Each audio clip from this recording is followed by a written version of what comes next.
We are established in the realization of consciousness. This isn't a scientific statement, it's not a philosophical statement, it's not a religious statement, it's not a poetic statement. It's an existential realization. We're not looking for any arguments to either reinforce this point or to detract from this point. We're simply at this point and appreciating the fullness of it. What we normally consider reality has no more substance for us than that of a dream. And whether dreams have substance or not depends whether you're actually in the dream or awake. So being established in the realization of the nature of consciousness allows us to regard what's known as the waking world and the dream world as essentially the same thing. Vasistha continued, "The pure void exists everywhere, in every way, at all times, in this space, which is consciousness.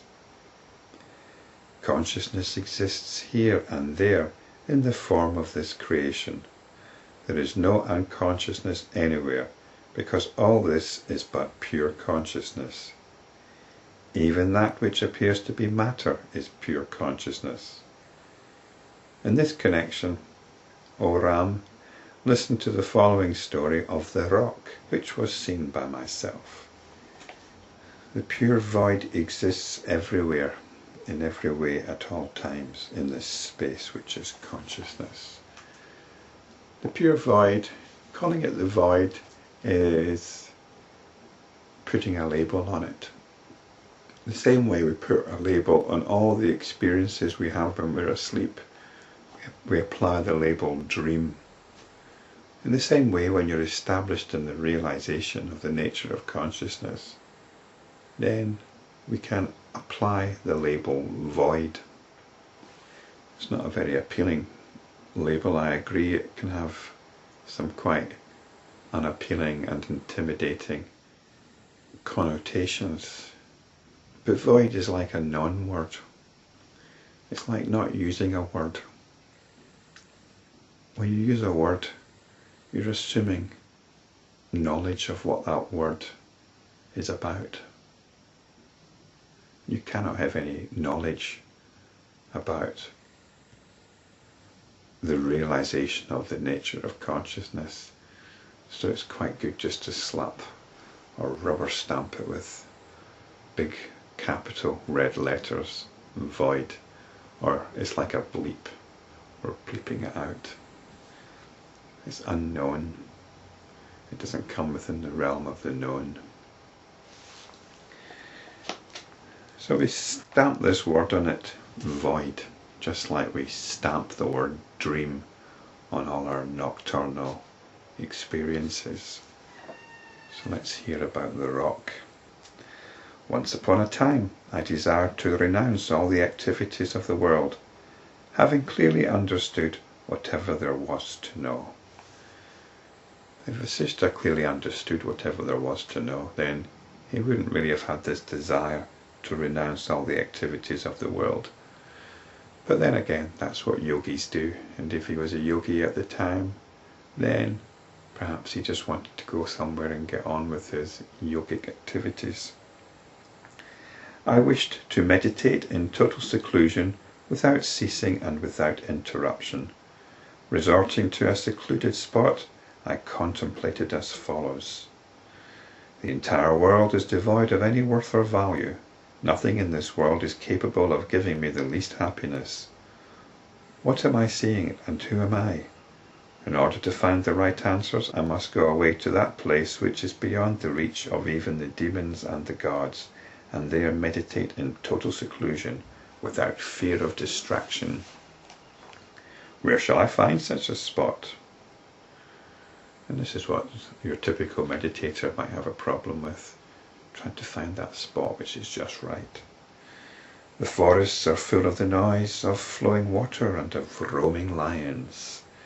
Just as the city full of people is distracting, the ocean is also full of various sources of distraction. Even the caves are not free from distraction. They resound with the movement of wind, and they are full of creepers, etc. The lakes are often the sporting grounds for people as well as the celestials, and are therefore full of distractions. Having thus examined all the spots on earth, I decided to go away into outer space. But even there I found distractions caused by the clouds, by the celestials and the demons, by the celestial bodies and the departed souls. Having abandoned all these, I went to a lonely spot far, far away, where even the natural elements could not reach. In that empty place I fancied the existence of a hermitage. In my own mind I made it inaccessible to any being. I sat in the lotus posture. I made my mind tranquil. I resolved that I would sit in samadhi for 100 years. In accordance with the rule that one sees what one contemplates for a long time, my fanciful wishes materialized and were spread out in front of me. These 100 years passed as if in the twinkling of an eye, because when one's mind is perfectly concentrated, the passage of time is not noticed. So in accordance with the rule that one sees what one contemplates for a long time, as well as being enlightened, Vasishta had an exceptional mind, and this kind of mind was probably not so uncommon amongst our ancestors. A lot of traditional meditation practices are actually visualization practices, and these visualization practices can be very, very intricate. And if you spend hours each day doing this visualization, then it becomes vivid. The visualization can become more real than what's presented by the senses. So we should bear this in mind. Even today, amongst those that practice these visualization exercises, you might find that this is the case. Their visualization is what becomes real. They might be visualizing a deity or a saint or a bodhisattva or a guru.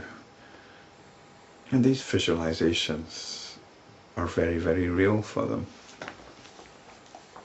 So this is the kind of thing that Vasistha would have been doing. He went off into outer space. He took his mind, his attention to outer space, to the most remote place he could imagine. And he sat there for 100 years in his samadhi. When this period came to an end, my mind began to expand and spread out. All the goblins of I and you reached me slowly with the help of the life forces which began to move in me. Immediately desire entered my heart. I do not know from where it came and how it came into me. So this is an important point. After sitting in samadhi, you start getting caught up in the world again, the notions of an external world and the notions of an ego, a personality. They're all there waiting to nab you once again.